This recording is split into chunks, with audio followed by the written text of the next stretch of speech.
A habit is a behavior that has been repeated enough times to become automatic. The ultimate purpose of habits is to solve the problems of life with as little energy as possible. Do you sometimes ask yourself, why don't I do what I said I'm going to do? Or why do I say some things are important but never seem to make time for it? The 4 steps that I'm going to discuss in this video is from the book Atomic Habits by James Clear. These are proven ways I have used to create good habits in my life.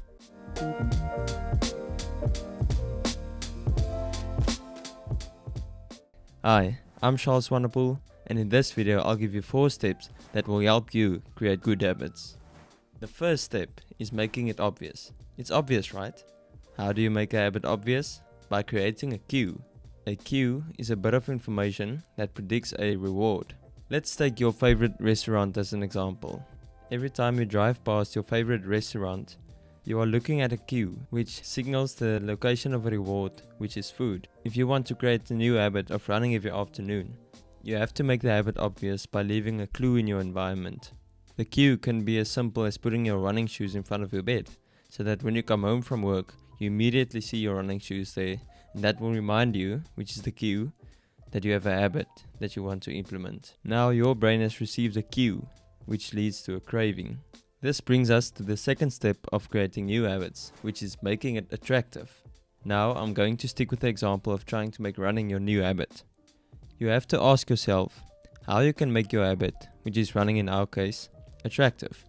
In the book, James Clear states that a cue should lead to a craving. A craving comes by making your new habit attractive, because cravings are the motivational force behind every habit.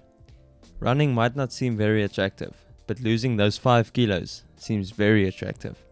What you crave is not going to be the habit itself, but rather the change in state that it delivers.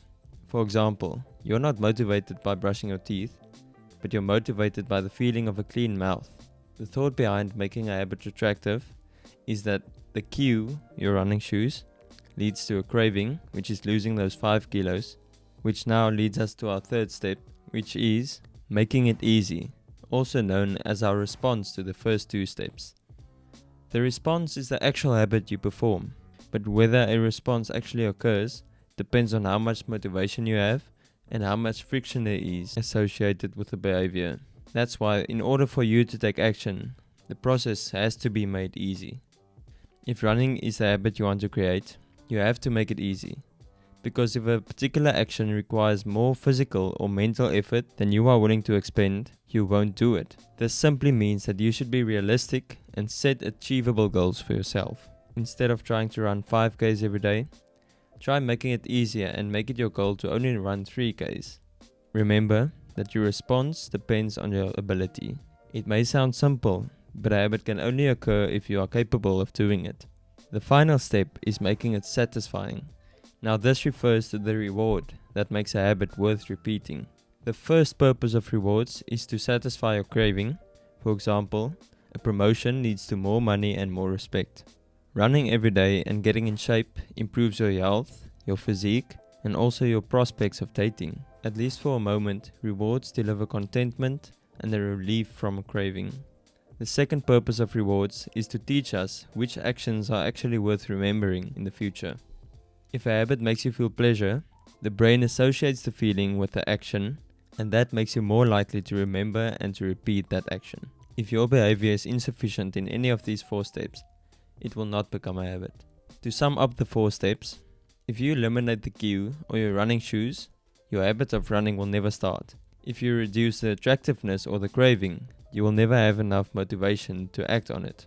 This is why you have to be clear on your reasons for creating a new habit, and your reasons have to be desirable. Also, if you make the behavior difficult, like trying to run 5Ks instead of 3, you won't be able to do it and that habit will simply not stick. And lastly, if your reward doesn't satisfy your desire, you will have no reason to do it again in the future.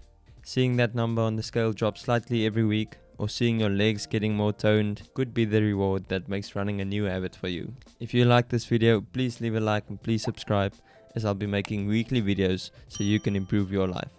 Thanks.